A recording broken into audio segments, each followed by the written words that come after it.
texto que eu quero partilhar com vocês está em Atos dos Apóstolos, capítulo 17. Peço que você abra sua Bíblia comigo. Atos dos Apóstolos, capítulo 17. E faremos a leitura a partir do verso 16 até o final desse texto. Atos 17, a partir do verso 16. O discurso de Paulo em Atenas. Enquanto Paulo os esperava em Atenas, o seu espírito se revoltava em face da idolatria dominante na cidade. Por isso, dissertava na sinagoga entre os judeus e os gentios piedosos. Também na praça, todos os dias, entre os que se encontravam ali. E alguns dos filósofos epicureus e estoicos contendiam com ele, havendo quem perguntasse: que quer dizer esse tagarela? E outros: parece pregador de estranhos deuses, pois pregava Jesus e a ressurreição. Então, tomando-o consigo, o levaram ao Areópago, dizendo: poderemos saber que nova doutrina é essa que ensinas? Posto que nos trazes aos ouvidos coisas estranhas, queremos saber o que vinha a ser isso. Pois todos os de Atenas e os estrangeiros residentes de outra coisa não cuidavam, senão dizer ou ouvir as últimas novidades. Então Paulo, levantando-se no meio do Areópago, disse: senhores atenienses, em tudo vos vejo acentuadamente religiosos, porque passando e observando os objetos de vosso culto, encontrei também um altar no qual está inscrito: ao Deus desconhecido. Pois esse que adorais sem conhecer é precisamente aquele que eu vos anuncio, o Deus que fez o mundo e tudo que nele existe, sendo ele Senhor do céu e da terra, não habita em santuários feitos por mãos humanas, nem é servido por mãos humanas, como se de alguma coisa precisasse, pois ele mesmo é quem nos dá vida, respiração e tudo mais. De um só fez toda a raça humana, para habitar sobre toda a face da terra, havendo fixado os tempos previamente estabelecidos e os limites da sua habitação, para buscarem a Deus, se porventura tateando possam achar, bem que não está longe de cada um de nós, pois nele vivemos e nos movemos e existimos, como alguns dos vossos poetas têm dito, porque dele também somos geração. Sendo, pois, geração de Deus, não devemos pensar que a divindade é semelhante ao ouro, à prata ou à pedra, trabalhados pela arte e imaginação do homem. Ora, não levou Deus em conta os tempos da ignorância. Agora, porém, notifica aos homens que todos em toda parte se arrependam, porquanto estabeleceu um dia em que há de julgar o mundo com justiça, por meio de um varão que destinou e acreditou diante de todos, ressuscitando dentre os mortos. Quando ouviram falar de ressurreição de mortos, uns escarneceram. E outros disseram: a respeito disso, te ouviremos noutra ocasião. A essa altura, Paulo se retirou do meio deles. Mas está escrito no verso 34, houve, porém, alguns homens que se agregaram a ele e creram. Entre eles estava Dionísio, o Areopagita, uma mulher chamada Dâmaris, e com eles outros mais. Amém. O apóstolo Paulo está fazendo a sua segunda viagem missionária. Ele já foi açoitado em praça pública em Filipos, ele já foi escorraçado de Tessalônica, ele já foi enxotado de Bereia, e precisa fugir às pressas, deixando seus amigos de viagem para trás, Silas e Timóteo, quando chega na capital intelectual do mundo, na famosa e decantada cidade de Atenas, a cidade mais culta do planeta, a terra dos grandes luminares do saber humano, a cidade de Péricles, de Sócrates, de Platão, de Aristóteles, a cidade das artes, a cidade da filosofia, a cidade dos homens que encheram bibliotecas com a sua erudição. Aquela cidade era um prodígio na área da arquitetura. Havia muitos templos, muitos palácios, muitos monumentos. Mas quando Paulo chega e começa a andar pela cidade, diz o texto que o seu espírito se revolta por causa da idolatria reinante na cidade. Isso é muito curioso. Porque no maior centro do saber humano, Paulo identifica a mais tosca ignorância espiritual. Com a mente tão iluminada pela ciência, que aspergia o entendimento deles, Paulo identifica uma cidade mergulhada no caudal da mais escura e terrível ignorância espiritual. Parece-nos que ainda é assim hoje. Você vai nos grandes centros do saber humano, nas grandes universidades, dos grandes acadêmicos, dos grandes estudiosos, e muitos deles não enxergam um palmo na frente do nariz no que tange às coisas espirituais. Com tanto conhecimento, com tanta filosofia, com tanto saber humano, mas mergulhados numa densa escuridão espiritual. Para vocês terem uma ideia, quando Paulo passou por Atenas, segundo Plínio, havia mais de 30.000 estátuas dedicadas aos deuses. Suetônio chegou a afirmar que era mais fácil encontrar um deus em Atenas do que um homem. Xenofonte disse que para cada casa, para cada altar, para cada pórtico, havia uma divindade.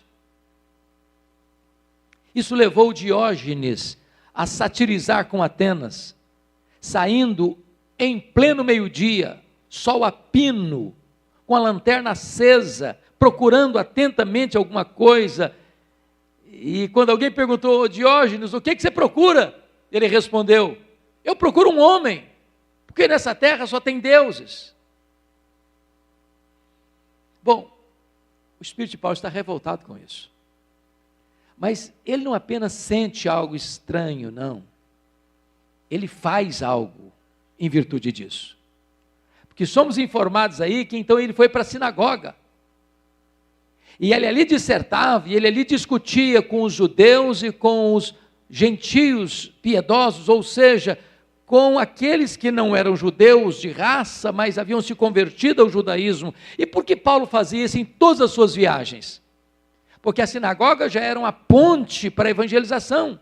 Quem frequentava a sinagoga já acreditava na Bíblia, já acreditava no Antigo Testamento, e o papel de Paulo era chegar lá e dizer o seguinte: olha, o Messias que vocês esperam, que vocês aguardam, é Jesus de Nazaré, é aquele a quem eu proclamo e anuncio. Mas Paulo foi mais. Diz o texto que todos os dias, ele ia para a praça, para discutir com os filósofos ali presentes. A praça dos gregos não era uma praça como as nossas, de bancos, de jardins, de flores. Não, a praça era chamada ágora, era o local onde os pensadores, os filósofos expunham suas ideias, discutiam a sua cosmovisão e apresentavam a sua forma de pensar. E diz a Bíblia que Paulo chega lá e os filósofos epicureus e estoicos estão discutindo com ele. Mas quem são esses? Vocês bem sabem que os epicureus eram aqueles que acreditavam que não tem amanhã, que não tem céu, que não tem inferno, que não tem vida futura, que não tem acerto de contas, que o sentido pleno e único da vida é o prazer. O importante é você jogar todos os baldes de prazer para dentro do seu coração e curtir todos os banquetes que o mundo possa lhe oferecer, porque o lema da vida é este: comamos e bebamos, porque amanhã morreremos. E Paulo discute com essa gente, diz, não, isso não é verdade, a filosofia de vocês não está correta, há sim uma prestação de contas, Deus já estabeleceu o dia do juízo, Deus já escalou o juiz que vai julgar, vocês todos e todos nós teremos que prestar contas diante desse juiz. Então a vida não é apenas o breve percurso do berço à sepultura, há sim uma eternidade, há sim uma prestação de contas, há sim um juízo final. Mas Paulo está ali também discutindo com os filósofos estoicos. Quem eram os estoicos? Os estoicos eram panteístas, os estoicos eram deterministas, os estoicos acreditavam que a vida está debaixo de um destino cego e implacável e que ninguém pode mudar o rumo da sua vida. Os estoicos se encaixariam muito bem naquela filosofia de Gabriela Cravo e Canela. Eu nasci assim, eu cresci assim, eu vou morrer assim, não há chance de mudança. O papel do estoico é assentar-se num canto, trincar os dentes e aguentar calado o destino cego da vida. Paulo diz, não, essa filosofia está errada, não é bem assim não, a Bíblia diz que tem chance de mudança sim, Deus requer a todos os homens de todos os lugares que se arrependam, que mude a sua cabeça, que mude o seu coração, que mude a sua conduta, há sim possibilidade de mudança. Porém, na cidade mais culta do mundo, eles olham para o pregador, e não é qualquer pregador, é o apóstolo Paulo, e chamam-no de tagarela. Sabe o que significa a palavra tagarela? Era a palavra usada para o passarinho que ficava nos esgotos, comendo sementes. Na nossa linguagem brasileira, tico-tico no fubá. É aquela pessoa que solta palavras que ele nem sabe o que está falando, ele está repetindo alguma coisa que ele não conhece. Para a cidade mais culta do mundo, o evangelho era coisa estranha. O pregador era tagarela. E Deus era desconhecido. Meus irmãos, talvez onde você vai encontrar mais ignorância espiritual, não é entre aqueles que têm dificuldade de conhecimento, ou pouco conhecimento, ou ficar à margem do conhecimento. O lugar que você vai encontrar mais cegueira espiritual é na nata intelectual, não só de Atenas, mas de Cuiabá, de São Paulo, do Rio de Janeiro, de Brasília, de Tóquio, de Nova York, de qualquer lugar do mundo. E então, eles estão achando que Paulo está pregando coisas estranhas, doutrinas novas, porque Paulo, de versículo 18, diz que pregava a Jesus e a ressurreição. Eles tinham muitos deuses, eles tinham um panteão de deuses, e eles estão imaginando que Paulo está acrescentando ao panteão dos muitos deuses que eles adoravam, mais duas divindades, uma divindade masculina, Jesus, e uma divindade feminina, a ressurreição.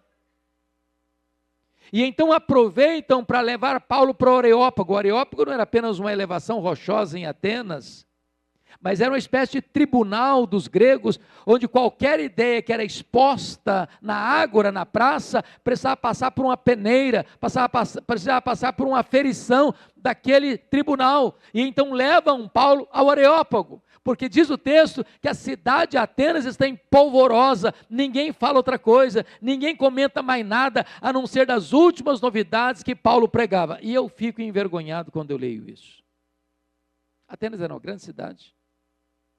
Paulo não tem rádio, Paulo não tem televisão, Paulo não tem Bíblia impressa, Paulo não tem folheto, Paulo não tem zap, Paulo não tem nada dos recursos que você e eu temos, e ele percorre a cidade, e diz o texto que ele não só percorre, ele não só olha, ele não é um turista. Se fosse hoje, um smartphonezinho, tirando uma foto, fazendo uma fotografia, admirando o Partenon, admirando os monumentos, admirando os palácios, não, passando e observando os objetos do vosso culto. Às vezes a gente passa, mas não observa, olha, mas não vê, tira uma foto, mas não compreende.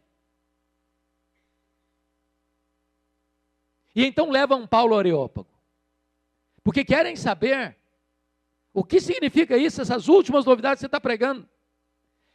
É da providência de Deus, meus amados irmãos, que tenham levado Paulo ao Areópago, que era tudo que ele queria. Era uma oportunidade de expor com mais clareza o Evangelho para as autoridades de Atenas. E é magnífico como Paulo introduz o assunto, porque Paulo nos ensina aqui uma abordagem adequada. Imagine vocês se Paulo chegasse no começo do seu discurso, o seguinte: vocês são cegos, vocês estão perdidos, vocês são idólatras, vocês são ignorantes. Talvez ele teria perdido o seu auditório. Como é que ele começa? Senhores atenienses, em tudo vos vejo acentuadamente religiosos, porque passando e observando os objetos do vosso culto, encontrei um altar, no qual está escrito: ao Deus desconhecido. Pois esse que adorais sem conhecer, é precisamente o Deus que eu vos anuncio. Por que ele pega este gancho? Porque os atenienses, embora tivessem muitos deuses, e havia mais de 30.000 estátuas dedicadas aos deuses em Atenas, eles acreditavam que esses deuses eram vingativos. Eles tinham medo desses deuses que eles mesmos haviam criado, sejam com as mãos ou com a imaginação. E na mente deles, se tivesse uma divindade que não possuísse um altar físico, material, visível, tangível, essa divindade os puniria, despejaria sobre eles a sua fúria. E eles tinham medo desses deuses. O que é que eles fizeram? Levantaram um altar genérico, sem rótulo, pensando, se porventura alguma divindade foi esquecida, ao olhar para esse altar, não vai nos punir. Então Paulo pega esse gancho para falar para eles do Deus que eles não conheciam. Quem é esse Deus? Em primeiro lugar, confira comigo o verso 24. Sendo ele criador dos céus e da terra. Sabe o que eu acho encantador? É que Paulo não tem nenhum constrangimento de falar que Deus é o criador na terra dos maiores intelectuais do mundo. Paulo está aqui, irmãos, botando o machado da verdade na raiz de uma tendência filosófica dos gregos que diziam que a matéria era eterna. Paulo está dizendo, não é verdade isso, a matéria não é eterna, só Deus o é. A matéria foi criada porque Deus é o criador dos céus e Deus é o criador da terra. Este mundo não veio à existência por geração espontânea, este mundo não é resultado de uma explosão casual, este mundo não é resultado de uma evolução de milhões e milhões de anos. Este mundo foi criado e criado por este Deus que vocês ainda não conhecem. Se você olhar comigo o versículo 26, é magnífico isso, porque está escrito aí no verso 26, que de um só ele fez toda a raça humana para habitar sobre toda a face da terra. Paulo está dizendo, meus irmãos, que Adão e Eva foram personagens históricos, que Adão e Eva não são um mito. Há muitas pessoas hoje dizendo, não, Adão e Eva não existiram, isso é uma metáfora. Deus não criou um homem e uma mulher. Outros não, Deus criou vários seres humanos ao mesmo tempo. Não, de um só. A ciência prova isso. O Adão Y, a Eva mitocondriana. O fato é que Paulo está afirmando que todos nós viemos de um único tronco, filhos de um mesmo casal. E ele está anunciando na capital intelectual do mundo que o Deus que você e eu adoramos, o Deus que os atenienses não conheciam, é o Criador dos céus e da terra, é o Criador do universo. Essa é uma verdade magna do cristianismo. Essa é a verdade primeira do cristianismo. E nós não precisamos ter nenhuma dificuldade, os nossos jovens universitários não precisam ter nenhum acanhamento de se levantar com toda a firmeza, com toda a clareza, nas salas de biologia, nas aulas de química, dizer o seguinte: Deus é o Criador dos céus e da terra. Deus criou e formou de um único homem para formar toda a humanidade e habitar em toda a face da terra. Mas em segundo lugar, quem é o Deus que os atenienses não conheciam? Ele é o Deus da providência. Veja você comigo, por gentileza, o versículo de número 25, está escrito aí na parte B: pois ele mesmo é quem a todos dá vida, respiração e tudo mais. Versículo 28, pois nele vivemos e nos movemos e existimos, como alguns dos vossos poetas têm dito, porque dele também somos geração. Qual era o conceito que vinculava e circulava no mundo, e circula até hoje? É que se Deus existe, e se Ele criou, Ele é como um relojoeiro, que dá corda no relógio, e deixa o relógio trabalhando sozinho. E Paulo está dizendo, não, esse Deus criou, e esse Deus cuida da criação. Ele não é só transcendente, Ele é também imanente. Na verdade, o simples fato de você e eu estarmos aqui nesta noite é uma evidência inconfundível de que Ele existe, porque nele vivemos, nos movemos e existimos. Ele quem nos dá a vida, a respiração e tudo mais. Ele que dá a vida, Ele que dá a saúde, Ele que dá o pão, Ele quem dá a inteligência, Ele quem dá o trabalho, Ele quem protege, Ele quem consola, Ele quem salva. Ele é o Deus da providência, Ele cuida de você e de mim. Terceiro, quem é esse Deus que os atenienses não conheciam? Veja você, versículo 24. Está escrito aí no verso 24, a parte B: sendo Ele Senhor do céu e da terra. Meus irmãos, isso era uma revolução em Atenas no primeiro século. Nós estamos falando de uma cidade grega que está debaixo do domínio e do controle do Império Romano. E dentro do domínio e do controle do Império Romano, considerava-se César Senhor, César Kyrios. E Paulo está dizendo que o Senhor não é César.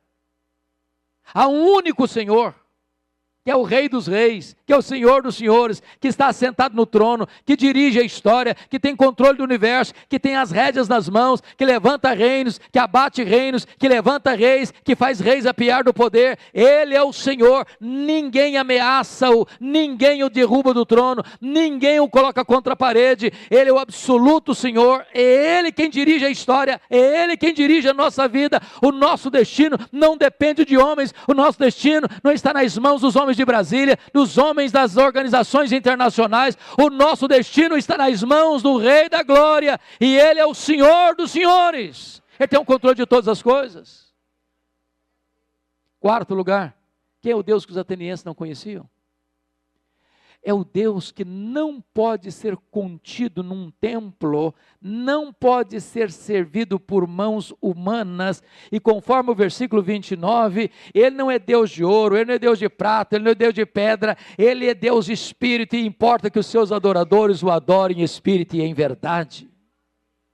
Esse Deus não pode ser conformado a uma imagem, porque Ele é espírito, invisível, imortal, imutável, eterno. Os gregos achavam que precisavam fazer uma imagem, uma estatueta, um santuário para botar o seu Deus ali dentro, para olharem para Ele, para adorarem a Ele, para servirem a Ele. Mas esse Deus não precisa de ser servido por mãos humanas. Esse Deus não pode ser colocado dentro de nenhum templo, porque nem os céus dos céus pode contê-lo. Ele é espírito, e importa que os seus adoradores o adorem em espírito e em verdade. Quem é o Deus que os atenienses não conheciam? Ele é o Deus da nossa salvação, porque o versículo 18 diz que Paulo pregava a Jesus e a ressurreição. Do que ele está falando? Ele está falando que este Deus, o Criador, o provedor, o Senhor, o Deus que nem os céus dos céus pode contê-lo, Ele, sendo Deus, não julgou como usurpação ser igual a Deus. Ele a si mesmo se esvaziou, ele não foi esvaziado, ele se esvaziou. Ele assumiu a forma de servo. Ele humilhou-se até a morte e morte de cruz. Pelo que também o Pai o exaltou sobremaneira.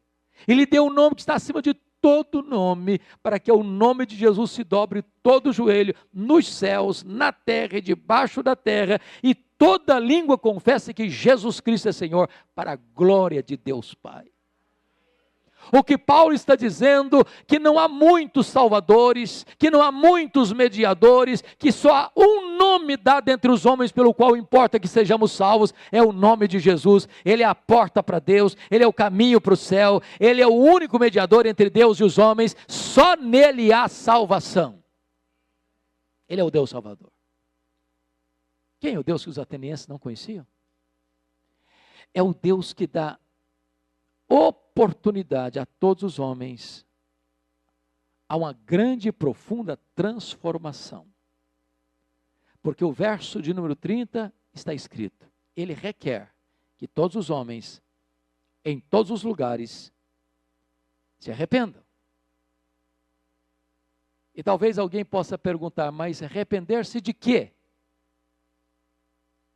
E eu respondo: você precisa se arrepender não apenas do que você fala, não apenas do que você faz, não apenas do que você deixa de fazer, não apenas do que você pensa e deseja, você precisa arrepender-se de quem você é. Em outras palavras, você não é pecador porque peca, você peca porque é pecador. Uma laranjeira não dá laranja, ela não é laranjeira porque dá laranja, ela dá laranja porque é laranjeira. O problema é que o pecado está dentro de nós, infiltrado em nós, arraigado em nós. Somos pecadores, todos pecaram e destituídos estão da glória de Deus. Há muitas pessoas que acham que é o meio que corrompe. Mas na verdade, não é o meio que corrompe o homem. É o homem que corrompe o meio.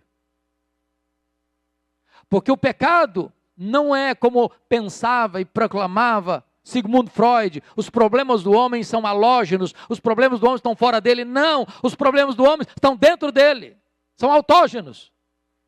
Eu ilustro, se você pegasse um bebê, acabou de nascer, você pega esse bebê, tira-o do colo da mãe, tira-o do quarto, tira-o da circunstância, leva esse bebê para um paraíso, onde nenhuma influência negativa ele terá sobre ele. Pois eu vou lhe dizer que vai corromper o ambiente. Sabe por quê? O pecado não está fora, está dentro do coração do ser humano. É do coração que procedem os maus desígnios. Você poderia botar um homem num Shangri-La, num paraíso, e lá o meio será corrompido. É por isso que todos precisam se arrepender. Sabe por que todos precisam se arrepender?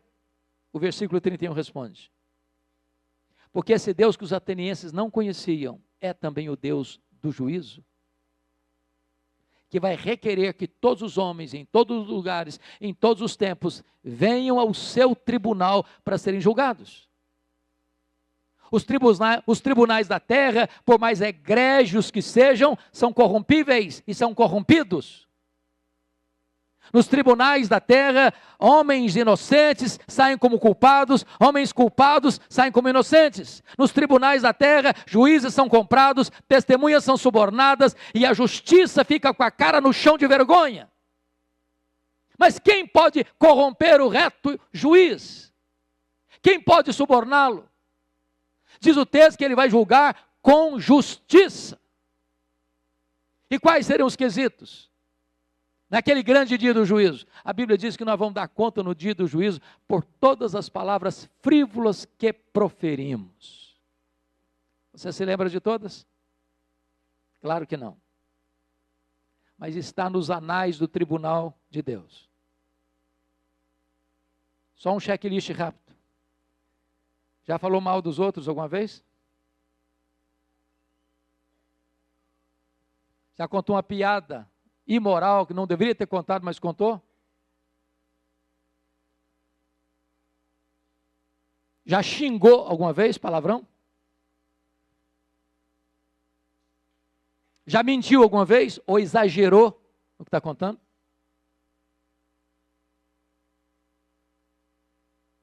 Você não lembra não, mas está tudo registrado.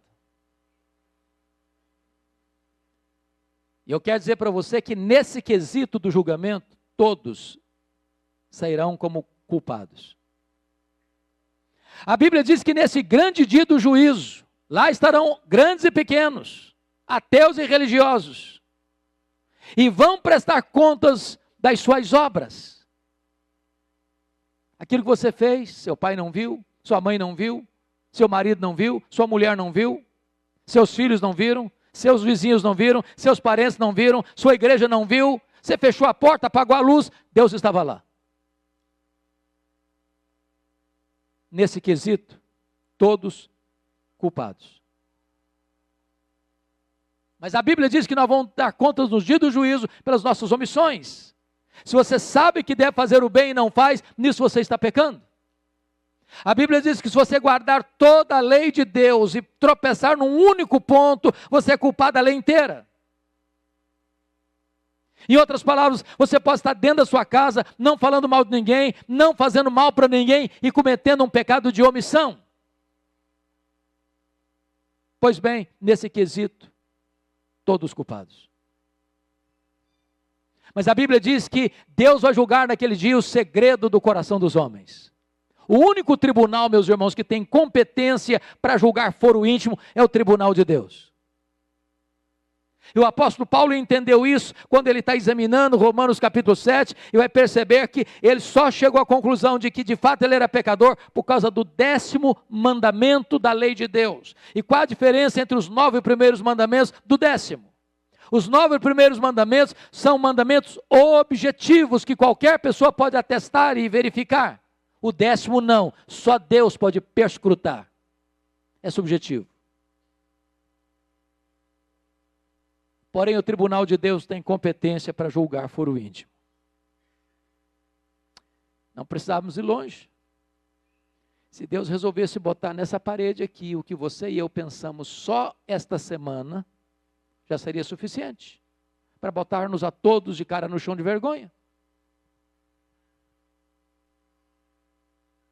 Então preste atenção que Deus requer de você e de mim, de todos, arrependimento.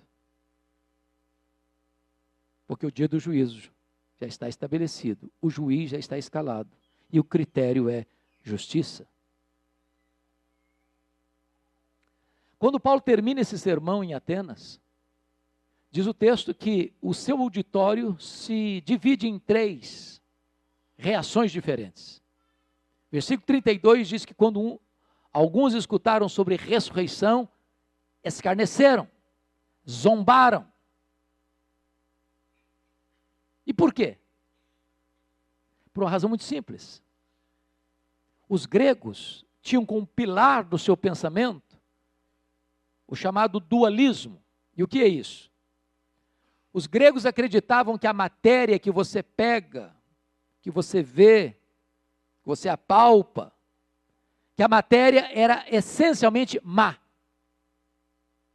E que o espírito, que é invisível, que é imaterial, era essencialmente bom. Então, na cabeça dos gregos, a alma imaterial está aprisionada num calabouço chamado corpo. Então, para os gregos, quando alguém morria, a alma era liberta desta prisão do corpo. Para eles, falar em ressurreição era pegar aquela alma que fora liberta pela morte e trazê-la de volta à prisão do corpo. Isso para eles não era alguma coisa desejável, era um infortúnio, era uma loucura. Os gregos estavam errados. O seu corpo não é mau não, sabia? Foi Deus quem fez. O seu corpo, agora resgatado pelo sangue do Cordeiro, é templo da habitação do Espírito Santo. O seu corpo não é mau, não. O seu corpo agora deve ser usado para glorificar a Deus. Agora você não deve pegar os membros do seu corpo para servir ao pecado. Você pega os membros do seu corpo para trazer glória ao Criador e ao Salvador. Mas, quando a teologia está errada, a ética também está errada. Quando a teologia está errada, as decisões também são erradas. Então escarneceram de Paulo. A segunda decisão está aí no verso 32. Outros disseram assim para Paulo: quanto a isso, te ouviremos noutra ocasião. Quem sabe um dia a gente pense no assunto.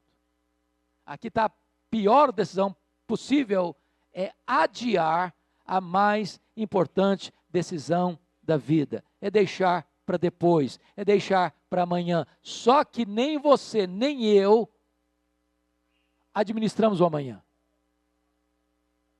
Você e eu não temos garantia de que estaremos vivos daqui a 5 minutos. E mais. Quem sabe amanhã o seu coração esteja endurecido. Como Deus endureceu o coração do faraó, ou como Esaú, que buscou com lágrimas o arrependimento e não conseguiu.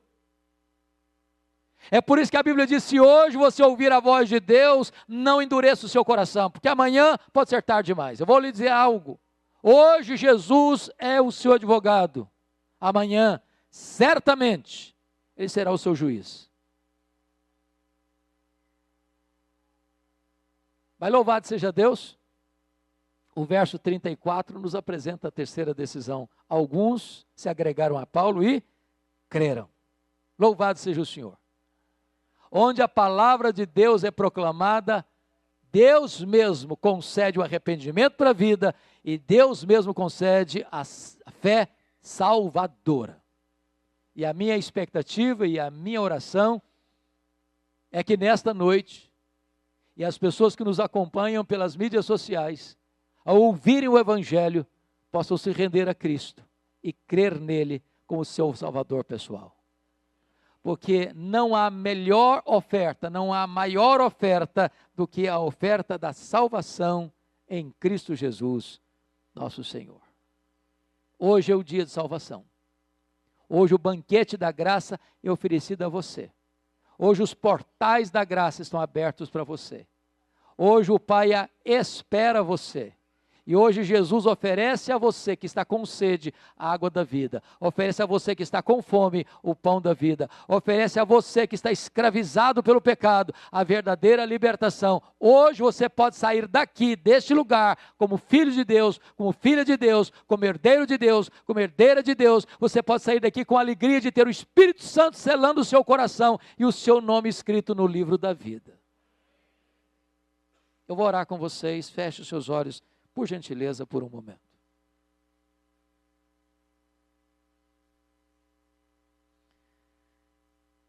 Ó Deus, nós te agradecemos o privilégio e a bênção de estarmos reunidos nesta casa, casa de oração, para adorarmos o teu nome, para falarmos contigo e para ouvirmos a voz do Evangelho. Tu que conheces cada pessoa que entrou nesta casa, nós te pedimos que o teu Espírito aplique esta palavra ao coração de cada uma delas. Estamos conscientes de que nós só conseguimos falar aos ouvidos. Só o teu Espírito pode falar ao coração.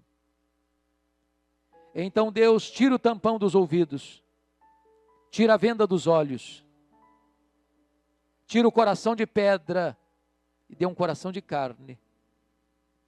E permita que nesta noite haja salvação nesta casa, para que haja alegria entre nós e regozijo entre os teus anjos lá no céu. Assim oramos, cheios de expectativa, neste nome que é sobre todo nome, o nome de Jesus, o nosso Senhor. Aleluia. Amém.